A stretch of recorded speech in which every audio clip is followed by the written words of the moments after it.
How have you been? I've been really good. I've been really good. I had a I had a pretty tough day yesterday, and it was even given that it was tough, it was still better than a pretty good day before the shift. So even a pretty bad day in this way of being is better than a pretty good day in that way of being. It's not better than a great day in that way of being. Hmm. But a good day in this way of being is better than a great day in that way of being. How did you see the difference, or where did you see the difference? Like, what happened? How would you normally have responded? How did you respond? I'm much more aware. So I noticed a few things over the last like 2 days. First off, I noticed my own behavior much more. So I was able to note like that I had checked a message to see if it's read 3 times, and then I was able to understand what that means about my own feelings.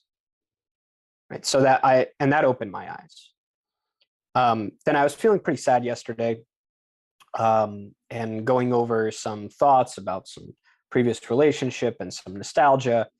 And I think in the past, I would have sought to escape that feeling, whereas now I was able to actually enjoy it and enjoy it. I can't say enjoy is such a weird word when it comes to this because it's not like it was pleasurable, but I was able to appreciate it and see it for what it was and accept it and not try to escape it. So it even provided some aesthetic pleasure to appreciate the sadness and to have a poetic interpretation of it. Here's why I think that actually is. In the past, in the previous way of being, I think that when I would be sad, I would try to escape it because it felt like wasted time, because I was trying to maximize the total amount of pleasure over a given amount of time. And my whole thought process was involved in maximizing the area under the curve. And that's the way I would feel about everything, including friendships. In friendships, I would try to compress the time to closeness, intimacy, honesty, trust, in order for, like, basically, if you imagine trust as a 0 to 100, I'd try to get to 100 as quickly as possible in order for that 100 to stay over time. So the area under the curve would be maximized. So time multiplied by height I'd roughly try to make it a rectangle, because that would be the max of the function. My whole thought process was involved in maximizing functions. And so when I'd feel sadness, that seemed like, oh, well, this decreases the amount of happiness or joy or pleasure in my life, and I'm wasting this time. And therefore, like, I'm not optimized, I'm not maximizing the opportunity set.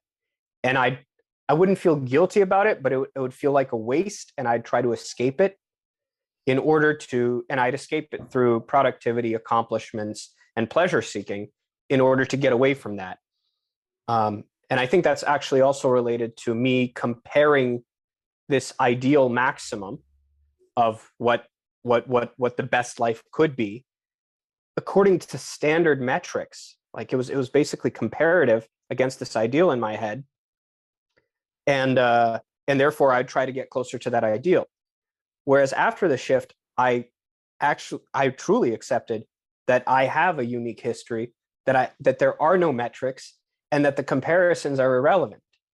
They're super relevant in business, and they're super relevant in achievements and all the other stuff I do. But in terms of my relationship to myself, they're completely irrelevant. They have nothing to do with anything. And so I when the sadness does come, I don't try to escape it. I can appreciate it, that this is my life story, that this is unique. I'm interested in my life instead of comparing my life the way you would compare a business. Like, you have a business, right? It has 1 year to get to $1 million. Means it's roughly 10 times worse than 1 year to get to $10 million. And that's how I'd look at my life. Okay, well, I've gotten this far over this amount of time, and that's indexed against these other metrics. And so it's like an objective perspective. It sort of is an objective perspective. Whereas now it's purely subjective, and I embrace that subjectivity, hopefully without going into solipsism or relativism. And I guess the comparisons are with people that are ahead usually, right? Like you'd make a comparison with someone you're ahead of, maybe just to boost how you feel about yourself arbitrarily. Like, let's say the company is at 10 million, you are at 1 million. You feel like you're doing 10 times worse, but okay, I'm at 1 million. At least that schmuck is at 100,000. So I'm doing 10 times better than somebody. But either way, the comparison runs backwards or forwards. It still sounds like it's missing yourself being related to what actually matters to you. Yes, that's exactly right. So downward social comparison is like a form of copium, which is one of my favorite words.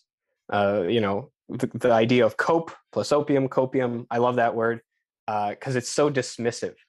It allowed me, and it's really blinding because it allowed me to completely not internalize and just intellectually understand a bunch of philosophies without accepting them truly or grokking them, according to how like the science fiction people like to say. Because the concept of loser, the concept of copium, the concept of cope, it allows a distance, and it blocks you off from ideas and philosophies that actually threaten your core philosophy, or not your core philosophy, my core philosophy, right? Um, and so the whole downward social comparison is a way to boost your ego within the context of the rat race, within the context of an objective view of your life. And then the downward, the upward social comparison, when you look at Elon Musk and Peter Thiel and all of these other billionaires who objectively have done so much wonderful things in their lives, then you feel, oh well, I didn't do this, I didn't do that. Downward social comparison, and especially if you're ambition, you always want to surround yourself with people who are better than you objectively. If you're truly ambitious, you're trying to be the dumbest person in the room. Because if you're the smartest person in the room, you're in the wrong room. That's like pretty obvious. The problem with being the dumbest person in the room, or constantly surrounding yourself with people who are better than you in your own head, is that it depresses your testosterone. It makes you feel worse. And I remember I read some study, I don't remember where, that if you're around people who are your superiors, like who are your in certain hierarchies or in the hierarchy above you, at least in your own head, that does slump your shoulders forward, that does decrease your testosterone, and over time I think it actually decreases the volume of your testicles. So it's quite bad for you physiologically, but it is very useful because it's only through the contact and interaction with people who are in at least some way superior to you that you grow, that you learn, that you develop. And if you're ambitious, that is your ultimate goal. Your ultimate goal is not happiness. Your ultimate goal is success, and success is really growth. So you'll do anything for growth, and all of that is great, and it's very functional. The problem is it gets hypertrophied into other areas of your life, or other areas of my life, to the point where it completely dominated my worldview, and to the point where the only thing I saw was an objective view of myself. So my whole way of being was success oriented, and it compressed the ability of my spirit or of my soul or what that which is inside me, that which is artistic and poetic, that truly can appreciate life with open eyes subjectively. It closed that off in favor of this objective, measurable thing. And so that was really tough, and that created this ramp of existential pain, which I desperately tried to explain to my friend, and he was completely oblivious to it. He was like, "What is this existential pain you speak of?" So I can't help but saying it sounds like together with the growth in one area, shrinkage in another area. And how can you have the growth without the shrinkage? How can you be expanding part of your desire to be successful and ambitious in business without it coming at the expense of all of these other parts of your life and all of these other parts of your self, right? Because it's no good if you become the most, let's say you're always in the right rooms. In other words, you're surrounded by people that you're aspiring to be like or aspiring to reach their level of success. And the rest of your capabilities and creative capacities and sense of life lived well and intensely atrophies.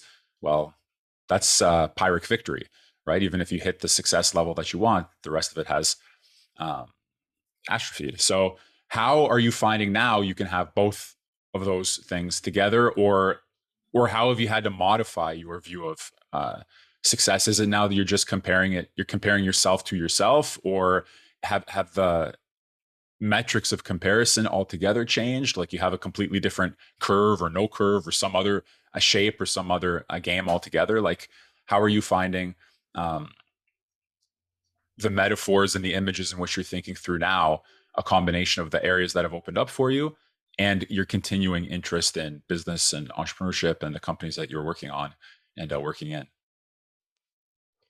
Largely, largely the fear. So largely, fear kept me from engaging in this in the subjective, because I thought if I allow myself to just like be happy or be subjective, then I'm cheating myself and I'm just coping with the fact that I'm not where I could be, or etc. And I was really worried that if I just like accepted it, or if I was happy, then I would lose my drive, and then I'd ultimately never be successful. And so whatever philosophy went against the objective measurable improvement, I would completely discount. I'd be like, okay, that's what losers say in order to feel good about themselves. Because, well, my life is unique and blah blah blah blah blah. And okay, yeah, your life is unique. Go, you're not going to make $1 million. All right. And ultimately, therefore, whatever you're doing in your life, that doesn't maximize for a given mission, a given objective, and therefore it's irrelevant to me because I'm a mission driven man, period. So that was the way I could close that off. When I had a philosophical crisis and I was able to reassess, first I had to give up. I really had to take the chance on giving up everything, on my drive, on my personal philosophy, on everything. And then after I did that, I was able to accept my subjectivity, really accept it. And to my own surprise, it didn't lead to contentment. It didn't lead to stagnation. In fact, if anything, it gives added fuel to my productivity and ambition. So in my old way of being and in my old worldview, I had to fully focus on success, on making an impact, on being part of my mission, which I think is a good mission.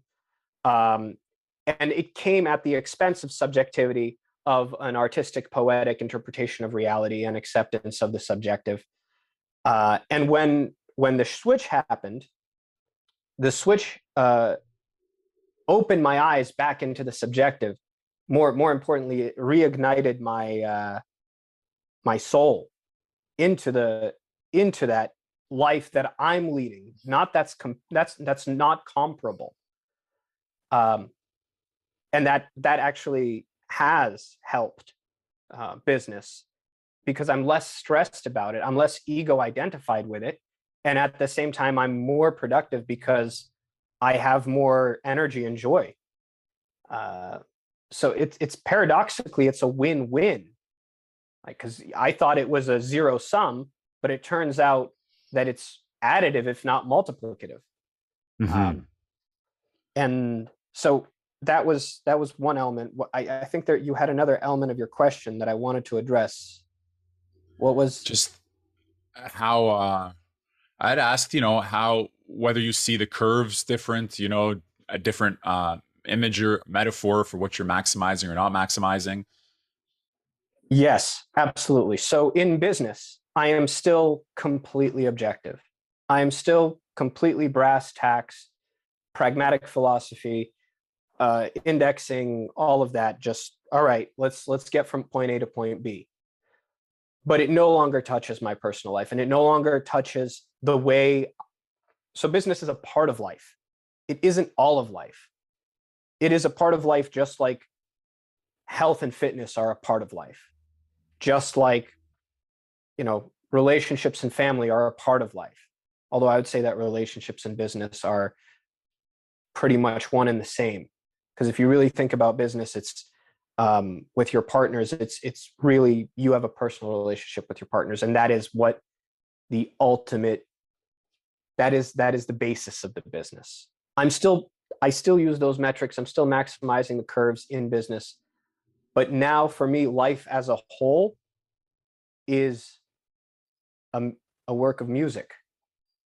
A work of music, it doesn't maximize the number of notes in a given period of time or maximize the amount of length.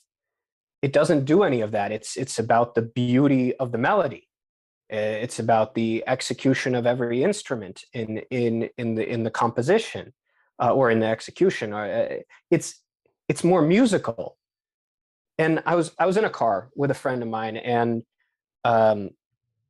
she was telling me about her father's friends who are investment bankers who make somewhere between $10 and $100 million per year. It's, they're at this apotheosis of success financially. Obviously, they all live in New York. And she says none of them are happy.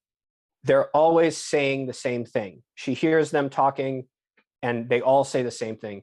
Yeah, when I get to that next level, I'll be happy. Like, I just need to, the guys who are making 10, they're like, well, when I make that $50 million bonus, then I'll be happy. The guys who are closer to the ladder, they're like, well, when I become a billionaire, I'll be happy. And she notices about them that they are all universally unhappy. And these are hyper successful men, generally with wives and children. They have all the trappings of success. And I'm sure that they're world class at their job. So they're competent. They got everything going for them. And they think that happiness is just at that next step, which is exactly how I felt. Exactly how I felt. Because I really thought that, if I just get to that next level, and I still think in levels in terms of my business career. I still think in levels. But I thought, okay, I went from, myself to a seed round. Okay, good. I want to get that. I want to hit this other milestone. Now I need just to get to that next milestone or a series A or whatever. And then I'll be set. I'll be that success. And then I realized, no, it definitely won't be like that. I'll be in the exact same situation as I am now. Nothing's going to change. And the only thing that changes is truly your way of being. You can say your way of being, your consciousness. You have a bunch of different concepts here. And the way that I came to that writ large is definitely through the study of philosophy.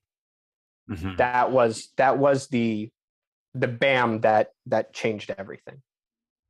So I just can't help but thinking, as people go from one level to the next level in that mentality, there's always the next one to hit. You're never satisfied with the one you get to. And if by assumption, someone were to reach the very top most level, I don't know, they're Bezos plus Musk plus whatever else plus Thiel all wrapped up into one, I think they'd look down at the other levels and they would suddenly be like, I wish I could go back to the beginning where everything was simpler and where everything was better for me. In other words, they'd be dissatisfied even at the peak of the peak level, if by assumption they ever hit it, which they can't.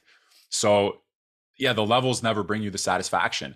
And I think your crucial insight is that no longer wanting to tie your self-satisfaction, your self-worth, your self-identity, or yourself more simply with the levels that you're hitting doesn't mean you stop striving, stop producing, or stop growing.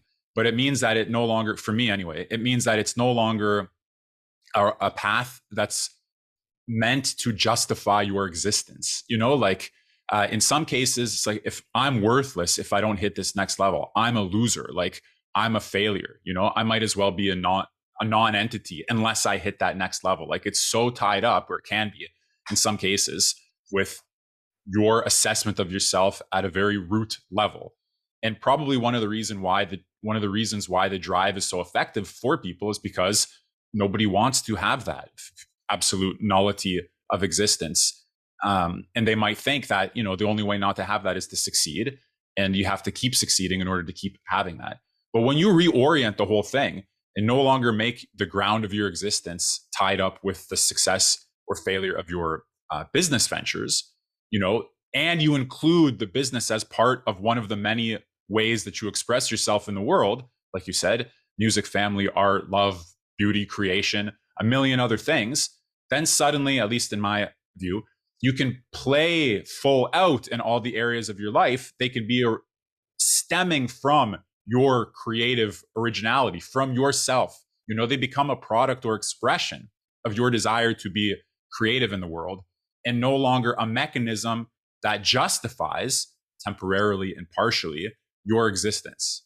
So the arrow goes from you to all the things you're doing in the world, and no longer reflects back to you like, unless this is happening out there, then in here I'm nothing or something, right? The cart and the horse have changed positions, is the way that I see it.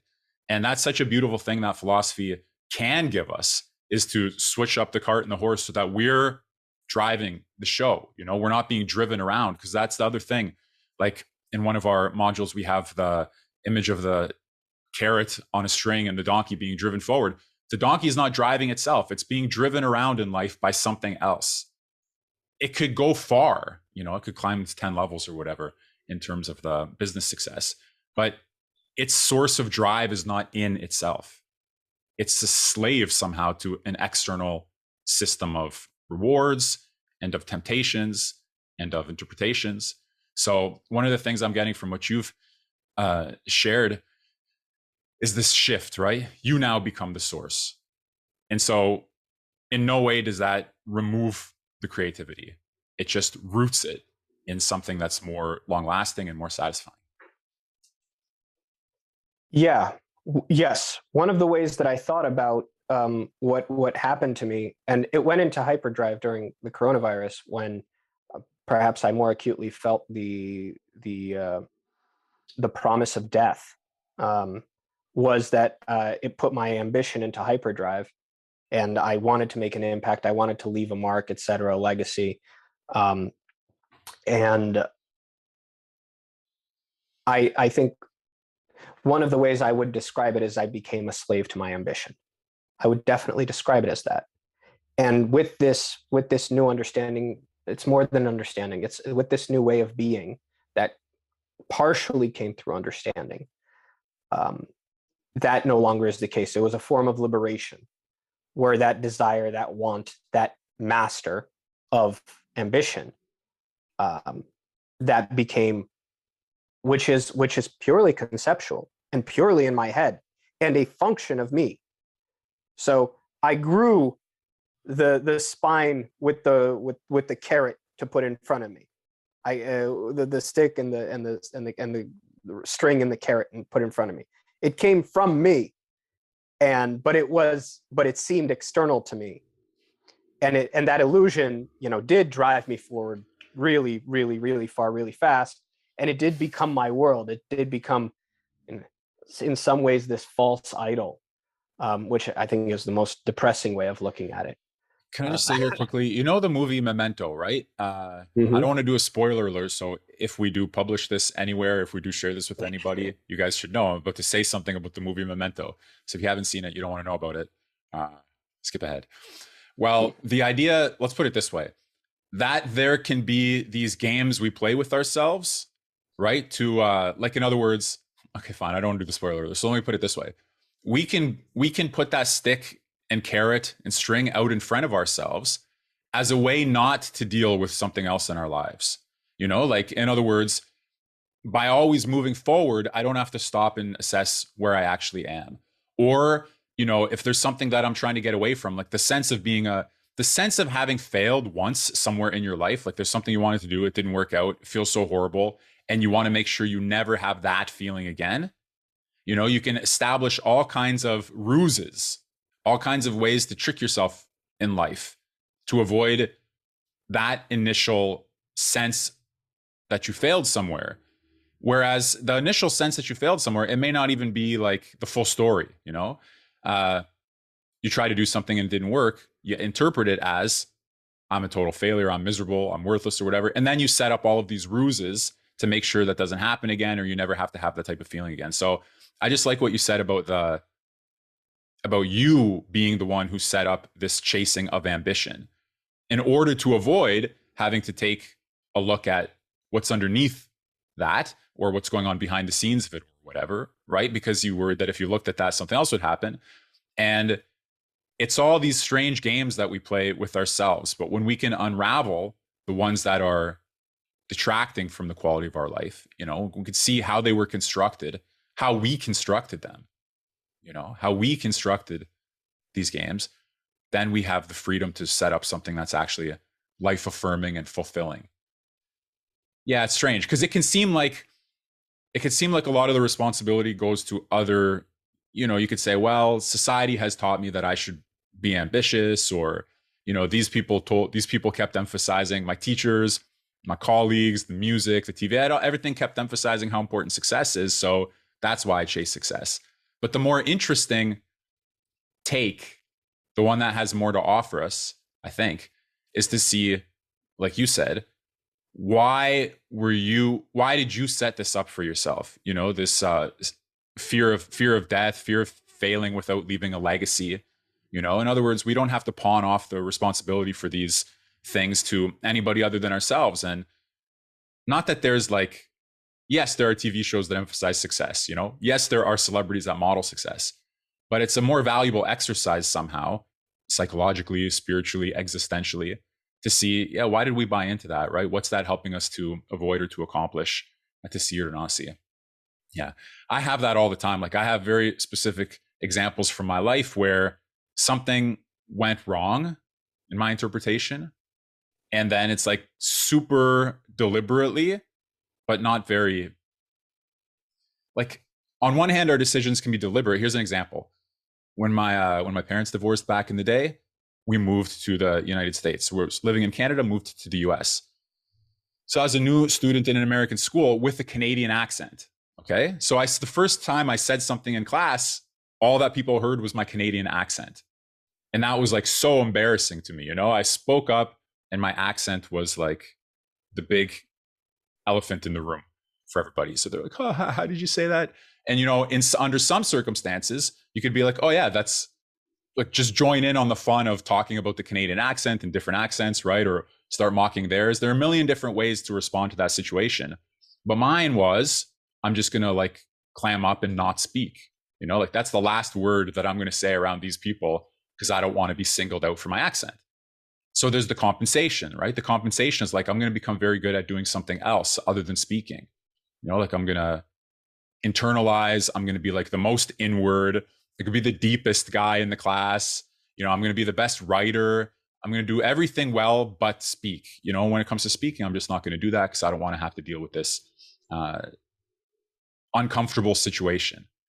So that kind of pattern, I think, plays itself out in a million ways in everybody's life all of the time. But the problem is when this response that I'm going to become very inward and not isolated, but, I'm going to look down on the talkers because they're not as inward as I am, right? They're not as deep as I am. They're superficial.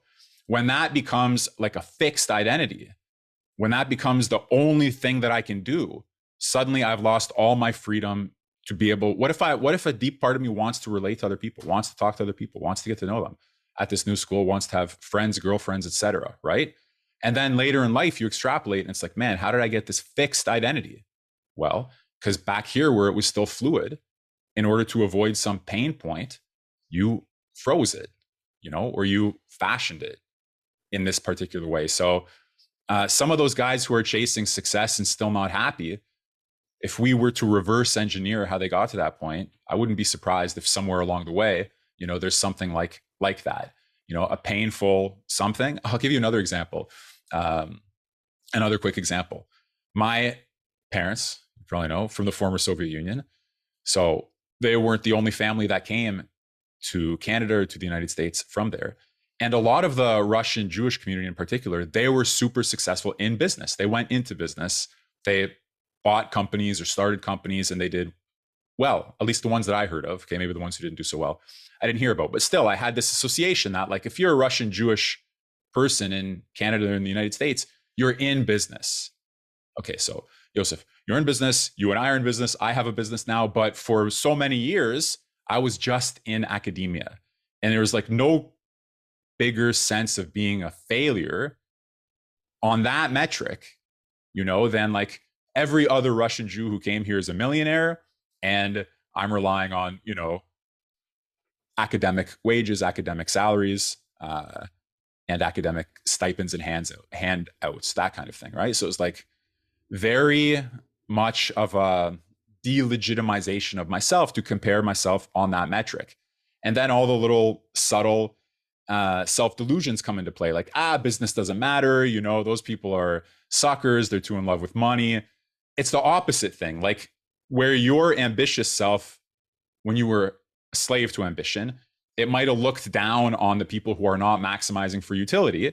The mirror image of that is the people who looked down on the utility maximizers, the successful business people, the entrepreneurs, and said, oh, those guys just don't appreciate poetry and music, and they're lopsided. It's two mirror images, this one doubling down on ambition, and this one like the sour grapes version of ambition. But neither of those is viable. So for me, the great discovery in a way was, you can be fully self-expressed in academic ventures, in business ventures, in romantic ventures, here, there, and everywhere. It doesn't have to come at the expense of one another. Obviously, if I have $1 to spend, I can spend 50 cents here and 50 cents there. If I have 1 hour to spend, I can spend half an hour here, half an hour there. In other words, we have finite resources and we can allocate them to finite projects. But our self-expression in the world, it's not the same way. It's not like I'm only half myself because I spend half my time on music and half my time on business. Somehow when we see our activity in these areas, exactly what you said, it's multiplicative. It's not, doesn't diminish or detract or divide. Yes. So there's a few concepts here that we could go into. The first is the idea of ego diversification. So if you're purely rational and you're trying to survive for the long run, you do realize that, oh, I need to feel good enough to get by. And one of the hardest things, especially like just straight up as an entrepreneur, is the ups and downs of starting new ventures and getting through the first few years and achieving success, et cetera. And if you're the only thing you're doing is that business, that roller coaster will burn you out. This is pretty common knowledge. And so having other wins in your life, I think fitness is actually the literal best one to get you through it, because pretty much several times a week you can get a win at the gym and you can feel like you're making progress even when you're hitting your head against the wall a million times when you're getting a business off the ground. So even purely rationally, that's a good idea. Not to speak about the spiritual thing. So ego diversification. The other thing going from there is what you said about people with a fixed identity. When your identity ossifies and closes off possibilities from you. Paul Graham, legendary investor, wrote an essay called Keep Your Identity Small, and he talks about this particular issue, the fact that when you have a very large identity, when you have when you identify as A, B, C, D, E, each one of those things closes off your ability to see certain things. And so the more identifiers you have, in some way, the more blind you are. And so there's a delicate mix between a fixed identity and a fluid identity, because a completely fluid identity, people, you can lose yourself and you no longer have a starting point, and therefore you can't have a destination. You lose everything. But at the same time, if your identity is so rigid and so defined and so large that you funnel down your possibility space, your ways of being, down into this one. And if that one way of being isn't completely perfect, which I really don't think it can be, then ultimately it can only lead to pain. But finally, the third sort of idea that came to mind as you were speaking was you were relating your interest or your direction in being deep and introverted and being the best writer to a trauma related to speaking. So it was, your Canadian accent, it hurt you when you were vulnerable. And as a result, you chose to adopt these endeavors in order to specifically to avoid that pain point. That's one thing. But there could be something in some ways bigger than that. And I recently read Alice Walker's Drama of the Gifted Child. And I think that psychology is both an application of philosophy and a crucial component thereof if it is to truly be a philosophy connected with human existence, with human life, and with the applied world. So if it is to be connected to the ground, it must interface with psychology, consciousness, etc. down there. And when I read, and I'm not saying that Drama of the Gifted Child is an overarching account and it's completely right, and the psychoanalytic theory is like on point, but there is something there, and that talks about it connects the psychological dynamic of seeking achievements as part of a mechanism of seeking love. So roughly, the gifted child is, for all intents and purposes, just a sensitive person. This sensitive person wants love from their parents. That's what they want. And because they're sensitive, they can very, very carefully and with nuance notice what their parents actually want from them. And when they do that, they seek to please their parents. And by pleasing their parents, let's just call pleasing the parents achievements. The achievement of good manners, of early potty training, of good grades, of a high-paying job, etc. So they create this persona of achiever, the person that they show to their parents in order to receive love. And then later in life, as they continue to achieve and achieve and achieve, they feel that their achievements are hollow, they feel like imposters, and they feel miserable despite their achievements. Because ultimately, the love that they are perceiving is directed at the persona and not the true self. So they want to be loved, just existentially loved. They want to be loved for who they are. But this, who they are, like who I am, is me.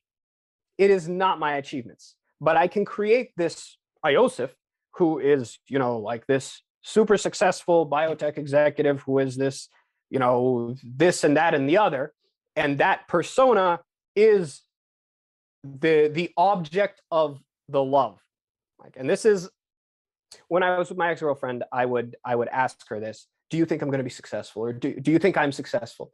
And she would be a bit bewildered by my question. Like, why do you care what I think about this? And it would, in my head, there was that illusion. There was that connection between success and love.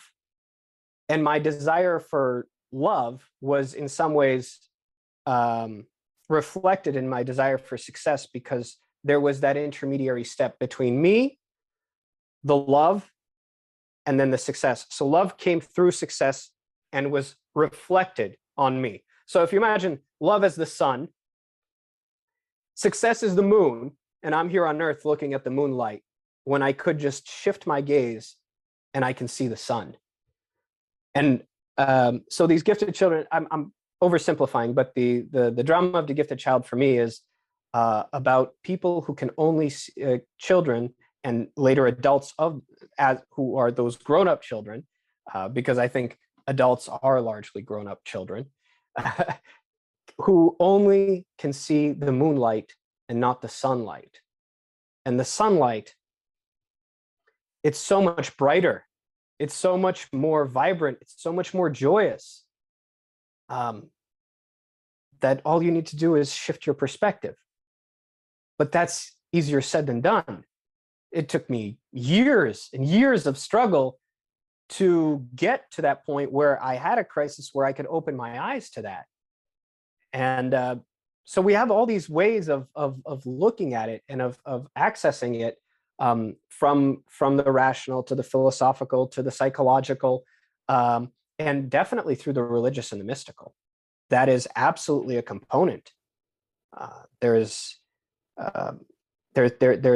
more there to unpack than I can even go into it in any real depth. But from all these different ways, it points at the same thing. It points at the ability of you to transform, and to transform your vision, transform your being, transform yourself. And it has almost nothing to do with the outside world or a change in what you do or how you behave. It's just a change inside. Yeah, one thing that I really like what you said about persona, some people could think in terms of their persona that if they only equip their persona with more methods, with more tools, with more approaches, right? That like the persona, in other words, gets in the way. What I like about what we're doing and about the philosophers that we're studying and teaching is that they take that additional step beyond the persona, as you said, psychologically, philosophically, existentially, mystically in some cases, using the tools of logic, truth, and all these other things. They take one step further so that you don't fall under the illusion or have the limited situation that you had earlier. I think when you said you were drawing on some philosophy, let's put it this way, the persona was drawing on some philosophies that could serve the persona's interests. But we're talking about the person drawing on some resources that will serve the person's interests, separately from the persona. And something I've discovered recently is that, let's say everybody has some sort of persona, whether it was formulated in the way that you said, primarily for that reason, as a avatar for receiving love through accomplishment or achievement. And maybe if that's even the sole reason, still they have set up a few different personas because there are a few different ways that they could accomplish that operation. So if we start with the assumption, let's say, that there are these personas operating and that we don't want to collapse ourselves into them, something I've discovered recently that I found to be very helpful and useful and interesting is, how can we take the personas that we've developed, let's say those parts of our character that have become sort of rigid or sort of distinctly formulated, but that are still not exactly ourselves, and give them their due in these various parts of our lives. Like, once you recognize that a persona has been constructed to serve some sort of purpose and it no longer needs to exist to serve that purpose, because you can look directly at the sun, you no longer need the mediation of the moon. Still, now that the moon is in the sky, you have options, right? You could still, let's say, have read by the moonlight and so on. So, for example, like I would say one of my personas, or maybe we can call that skills, or tendencies or something like that. Let's say, for me anyway, I like Larry David. You probably know that. Okay. I like his comedy. I like his approach to the world. But sometimes I have found myself collapsed into the persona of Larry David, where it's totally not appropriate. Like, there are other options, other people and personas that would be more fitting, So to get collapsed into one is a real risk. But at the same time, to be able to draw on a Larry David-esque approach to the world at times is a good thing to have. It introduces some levity, some comedy, some of the absurdity, and all of that type of thing. So a great example of this for me in music is Taylor Swift. If you have seen, or if anybody's seen the documentary about her, I can't remember exactly what it's called, like American something. Okay, there's a documentary about her on Netflix. she says there's like videos of her playing guitar and singing when she's 2 years old or 3 years old, and then up through the various stages of her life. And she says that she loved this appreciation that this musical performance was getting her from a very young age. In other words, she recognized the more I put into performing, the more I can get this love and appreciation. And by assumption, if I stop performing, the love and appreciation will stop. So she develops this really well crafted, really well honed and tailored version of herself designed to get the love and appreciation through music. And then again, spoiler alert, but a great part of the documentary here is when she was receiving some award at an award show, and Kanye West goes up on stage and tries to take the award from her. And this is really nicely depicted in the documentary. Everybody in the crowd starts booing. And they're not booing her, they're booing Kanye because he just spoiled the moment and he went and tried to take the award out of her hands. But she says that in this moment, she who has crafted her whole life's persona, her whole existence in the service of love and appreciation for her music, had the whole crowd booing her. And she describes how this was an absolutely catastrophic moment for that persona part of herself. And so one of the ways she compensated was by developing counter personas, and the amazing thing once you go through that, as I see her story in the movie, is that gradually she comes to the surface as the puppet master behind her various personas and then can use them for her artistic craft, with like Taylor's not here now, she's dead or whatever, like use her personas as players in her own musical theater. But that first required the moment of snapping the connection between them. Like it's pretty incredible, but it's exactly the story of the gifted child and the transformation that separates you from the personas you've created and allows you to recognize you can get love and appreciation and have a fulfilling life without the mediation of the personas. And then they're just left there no longer as your masters, but now as, if you want, elements that you can use for some creative endeavor. Yeah. That's I completely resonate with that, and that is that's one of the core. That's one of the most important elements of drama, and this is why theater is an important art. Theater is an important art not only for the audience but for the actors. And doing theater and studying theater, without understanding so much of what you're doing, especially in the beginning, it does allow for that. It allows for, so what is acting? Acting is taking on personas, right?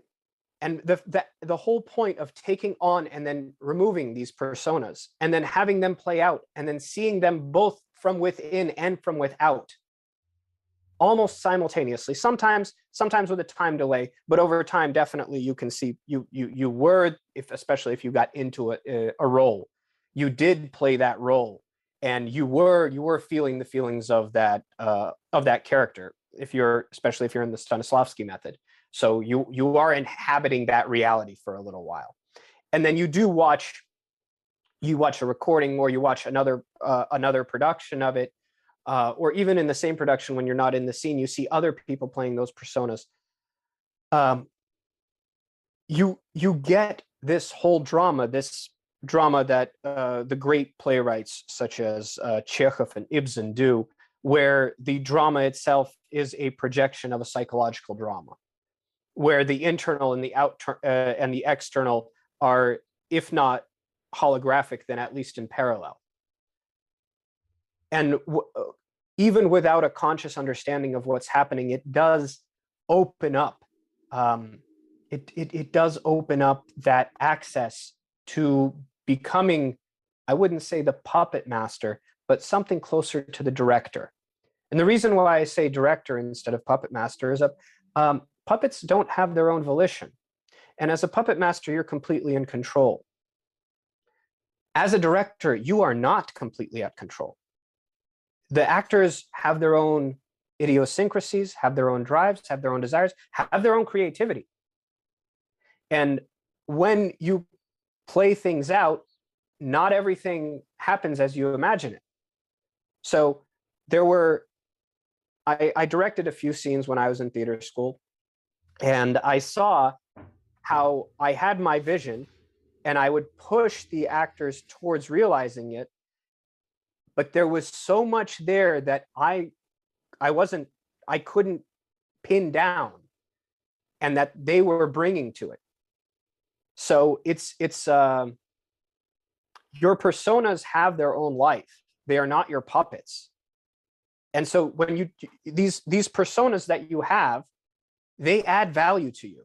And I'm deeply grateful for my personas, and that persona of, uh, put it bluntly, like imagine I have had three personas, right? That I had the persona of businessman, I had the persona of power athlete, fitness, bodybuilder, whatever. And then I had a persona of scientist, right? Because, I publish articles and all of these things. All of those personas I am grateful for. I am deeply grateful for, and they allowed me to accomplish things. And I hope in the future will allow me to accomplish other things. And uh, each, when you inhabit any one of those, they give you something else. They give me something else. So when I'm at the gym and I'm going and I'm lifting heavy, I am listening to a certain type of music.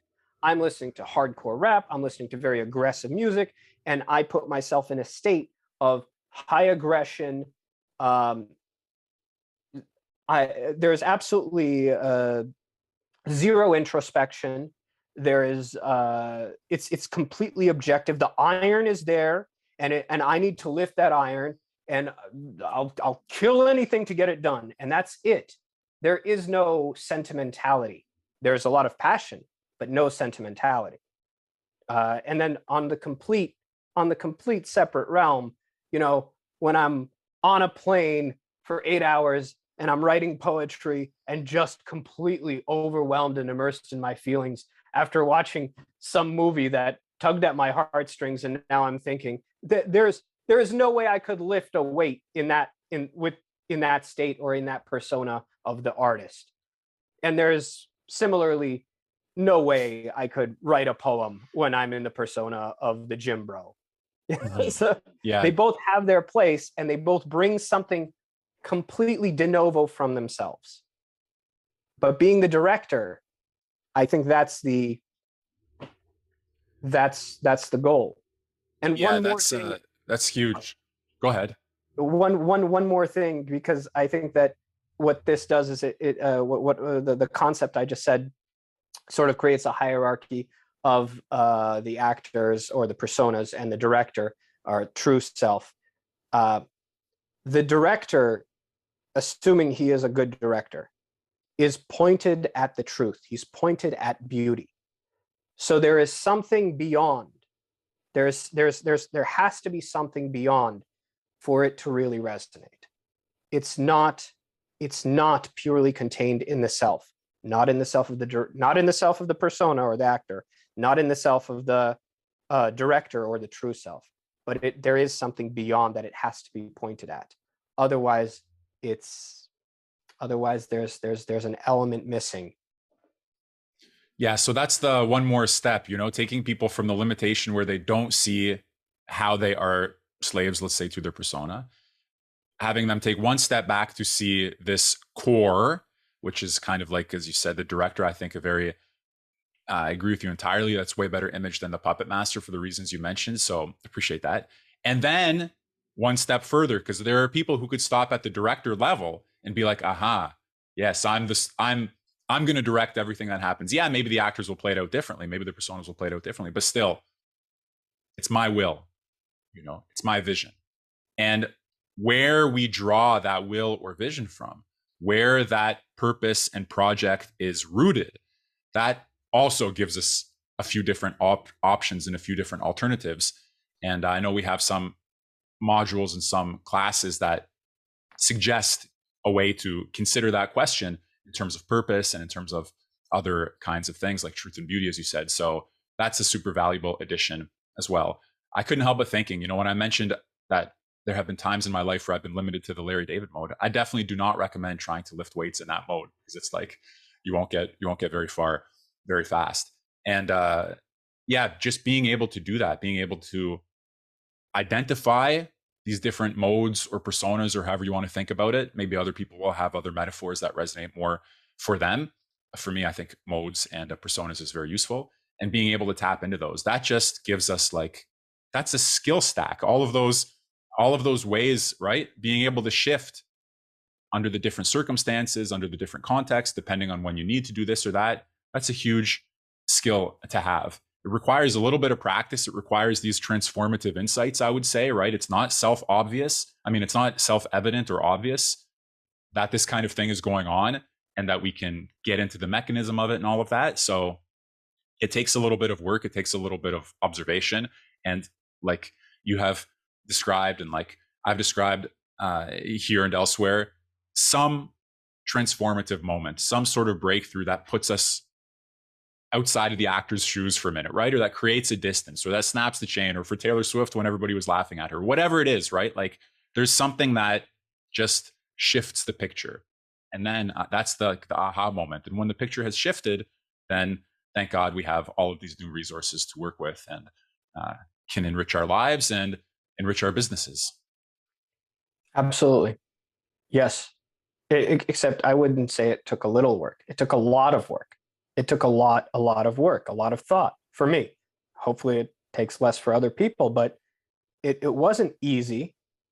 And it only came for me, but I think this is reasonable. It takes a lot of different philosophies. It takes understanding a lot of different concepts. It's not going into one and accepting it and getting deep into it, which is important, but it's about getting many of them. It's about building an arsenal of different philosophies, and being able not to just be purely invested in one, because by having access to many, you see the failures of any single one. Any single one, I think we talked about, and you said this, it provides a perspective which is larger than your field of view. So if it's centered, you're looking around like in a VR headset and you can't notice that you're in a VR headset. But if it's shifted, you can see that reality in that virtual reality. But at the same time, you see the edges and you see where it doesn't work, where there's something else. And so what really did it for me was going outside of the Greeks, was not just being limited to virtue ethics, and which I still think are great and are a huge part of me, but which are not the whole picture. And so getting exposure and getting at least a reasonable understanding of these different schools, of these thoughts, of these concepts, that was the game changer for me. And that's what I tried to do, and we tried to do with Vision Transform, and I hope we succeeded. I think we succeeded, but that's really where the value is. This was my dream, and this was what I was hoping for when I got into philosophy, was to understand philosophy more comprehensively, with hopefully with the aim to integrate all the true parts. And that may be impossible, but the study of it on a continuous basis, and the ability to go from one idea to the other and learn more and more and more, it accumulates continuously until a point of discontinuous shift. And it's like a sandcastle. You don't know which grain is going to cause it to collapse, but at some point it sort of has to. At least it's very, very probable. That's how I see it. That's really how the program has been tailored and designed, on the basis of your experiences and mine. So, let this be not the straw that breaks the camel's back. That sounds a little bit harsh, but for sure the grains of sand that collapse that castle and allow people to build something new.